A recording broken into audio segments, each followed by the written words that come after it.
इस समय अनार के प्लांट पर छोटे बड़े ढेरों फूल आए हैं और कुछ फूल फल में कन्वर्ट होना भी शुरू हो गए हैं।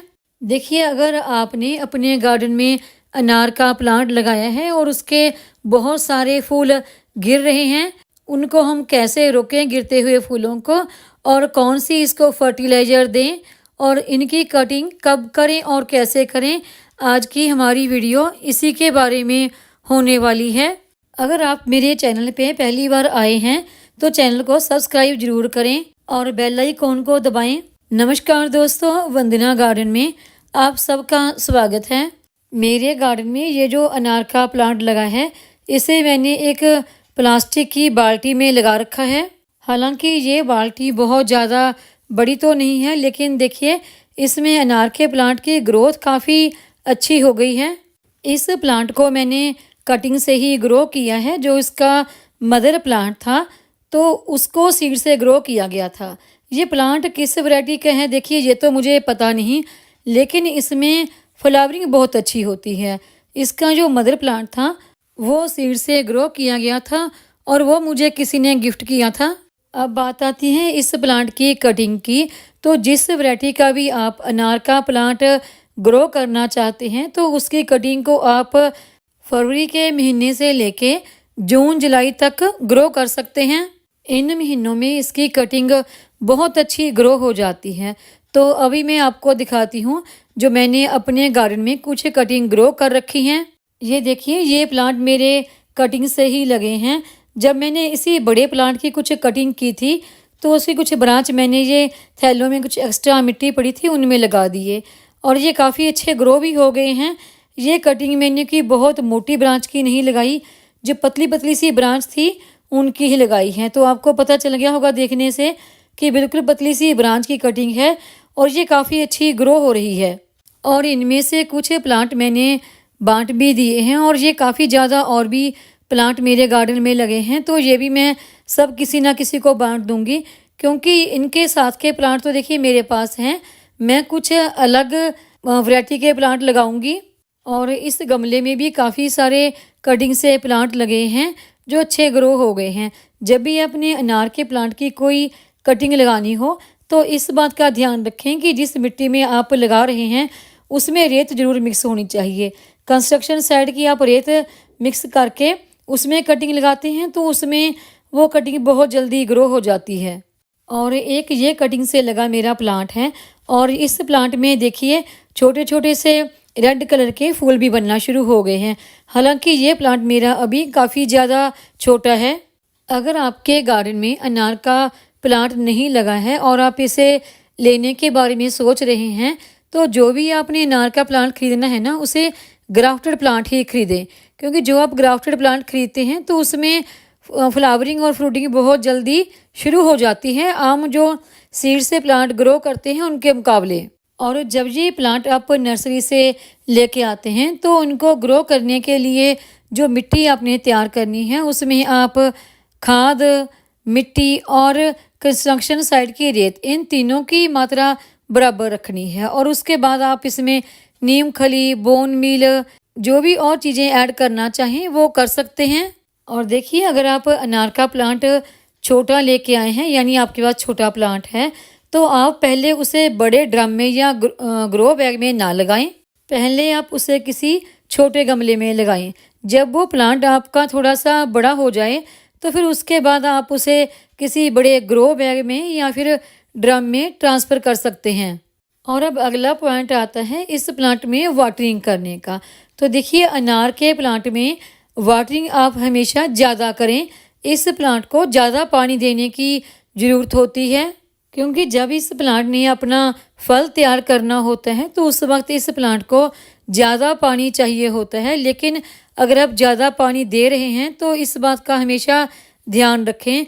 आपने इस प्लांट को जिस भी गमले में, ड्रम में या फिर ग्रो बैग में लगा रखा है उसका जो ड्रेन होल है वो बिल्कुल बढ़िया होना चाहिए, कि अगर आपने ज़्यादा इसमें वाटरिंग कर दी तो जो एक्स्ट्रा पानी है वो ड्रेन होल से बाहर निकल जाए। अगर आपका ड्रेन होल अच्छा नहीं होगा, एक्स्ट्रा पानी बाहर नहीं निकल रहा, तो उस वजह से आपकी जो प्लांट की रूट है वो सड़ सकती है और प्लांट आपका मर भी सकता है। और अभी अगला पॉइंट आता है कि अगर आपके अनार के प्लांट के फूल बहुत ज़्यादा गिर रहे हैं तो देखिए फूल कुछ इस वजह से भी गिरते हैं क्योंकि ये अनार के फूल दो तरह के आते हैं, एक तो मेल फ्लावर और एक दूसरे फीमेल फ्लावर। अगर मेल फूल गिर रहे हैं तो कोई बात नहीं, लेकिन जो फीमेल फ्लावर हैं वो नहीं गिरने चाहिए। जो मेल फ्लावर होते हैं वो तो हफ्ता 10 दिन के अंदर गिर जाते हैं क्योंकि उनमें फूल से फल नहीं बनता। फल सिर्फ जो फीमेल फ्लावर होते हैं उन्हीं पे बनता है। तो अब आपको पता चल गया होगा कि अगर मेल फ्लावर गिर रहा है तो कोई बात नहीं, अगर फीमेल फूल गिर रहा है तो उसके लिए हमें अपने प्लांट पर अच्छी फर्टिलाइज़र भी देनी होगी और इसके ऊपर स्प्रे भी करना होगा। और अगला पॉइंट है कि अगर आपके अनार के प्लांट पर पॉलिनेशन नहीं हो रहा तो आपको हैंड पॉलिनेशन करना होगा। और जो अगली सबसे बढ़िया बात है वो ये है कि आप अपने गार्डन में कुछ फूल वाले प्लांट ज़रूर लगा के रखें। जैसे कि आपको दिख रहा होगा मेरे इस प्लांट के पीछे काफ़ी सारे फूल वाले प्लांट रखे हैं।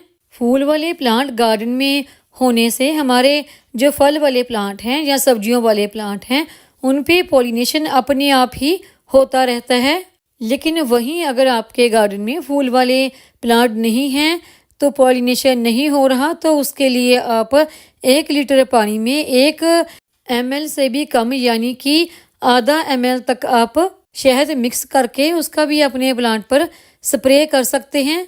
पॉलिनेशन के लिए जो आप स्प्रे तैयार कर रहे हैं तो उसमें शहद का स्प्रे सबसे ज़्यादा बेस्ट माना जाता है क्योंकि इसका स्प्रे करने से गार्डन में मधुमक्खियाँ अट्रैक्ट होती हैं और उससे हमारे फल वाले और सब्जी वाले पौधों का पॉलिनेशन हो जाता है। और उसके बाद अगला पॉइंट आता है इस प्लांट को फर्टिलाइज़र देने का। तो चलिए अभी मैं आपको बताती हूँ कि हमने अपने इस प्लांट को कौन कौन सी फर्टिलाइज़र देनी है। फर्टिलाइज़र देने से पहले हमने अपने गमले की मिट्टी की अच्छी तरह से गुड़ाई कर लेनी है। जब भी आपने अपने किसी प्लांट को फर्टिलाइज़र देनी है तो उसमें 2-3 दिन पहले से वाटरिंग बिल्कुल बंद कर दें ताकि जो गमले की मिट्टी है वो पूरी तरह से ड्राई हो जाए। देखिए मेरे इस गमले में आपको काफ़ी सारे ये सूखे पत्ते नज़र आ रहे होंगे। ये मैं अपने हर गमले में रखती हूँ क्योंकि गर्मियों में जब धूप बहुत ज़्यादा होती है तो पत्ते रखने से जो हमारे गमले की मिट्टी है वो जल्दी सूखती नहीं। और एक बात और, देखिए ये मैं गमले की जो मिट्टी निकाल रही हूँ तो देखिए ये मिट्टी कितनी भुरभुरी है। जब भी आपने अपने किसी भी गमले के लिए मिट्टी तैयार करनी है तो इस तरह की भुरभुरी मिट्टी ही तैयार करें, इससे पौधों की ग्रोथ बहुत अच्छी होती है। वैसे इस बाल्टी की मिट्टी मैंने पूरी की पूरी किचन वेस्ट और सूखे पत्तों से भरकर तैयार की है। किचन वेस्ट और सूखे पत्ते डालने के तुरंत बाद में प्लांट नहीं लगाती हूँ, उसे कम से कम महीने के लिए छोड़ देती हूँ ताकि वो अच्छी तरह से सेट हो जाए। फिर उसमें कोई जो सीजनल प्लांट होते हैं वो लगाती हूँ और उसके बाद ही मैं उसमें परमानेंट प्लांट लगाती हूँ। आप अपने गमले की मिट्टी की हर हफ्ता 10 दिन के बाद गुड़ाई करते रहें। गुड़ाई करने से जो मिट्टी है वो सूख जाती है और उसमें अगर कोई फंगस वगैरह होती है तो वो भी अपने आप ही धूप लगने से ख़त्म हो जाती है। तो अभी मैं आपको फर्टिलाइज़र दिखाती हूँ जो हमने अपने इस प्लांट को देनी है। तो सबसे पहले जो फर्टिलाइज़र हमने देनी है वो है ये नीम की खली। नीम की खली मैंने 40 से 50 ग्राम के आसपास ली है। और दूसरा है ये बोन मील। बोन मील तो आप अपने हर फ्रूट वाले प्लांट को दीजिए क्योंकि इससे पौधों को कैल्शियम मिलता है। फ्रूट प्लांट को कैल्शियम की बहुत ज़्यादा ज़रूरत होती है। तो आगे है ये सरसों की खली। सरसों की खली भी मैंने 40 से 50 ग्राम के आसपास ली है। और ये आगे है सीवीड। और सभी को हम अच्छी तरह से मिक्स कर देंगे और इसे हम अपने गमले में देंगे और रूट से थोड़ा सा दूरी पर ही हमने इस फर्टिलाइज़र को देना है और इसे मिट्टी में अच्छी तरह से मिक्स कर देंगे। और उसके बाद जो अगली फर्टिलाइज़र हमने लेनी है वो आप बोन मील या फिर गोबर की खाद भी ले सकते हैं। तो देखिए मैंने यहाँ पर गोबर की खाद का इस्तेमाल किया है। गोबर की खाद मैंने 1 किलो के आसपास ली है। ये सभी खाद की मैंने आपको मात्रा बताई है। अगर आपका प्लांट बड़ा या फिर छोटा है तो उस हिसाब से आप खाद की मात्रा बढ़ा या फिर घटा भी सकते हैं। अनार के पौधों को आपने फर्टिलाइज़र तब देनी है जब उस पे फ्लावरिंग शुरू हो जाए। उसके बाद आपको बार बार फर्टिलाइज़र देने की ज़रूरत नहीं पड़ती। आप कम से कम 2 से 3 महीने के बाद दोबारा इस पे फर्टिलाइज़र दे सकते हैं।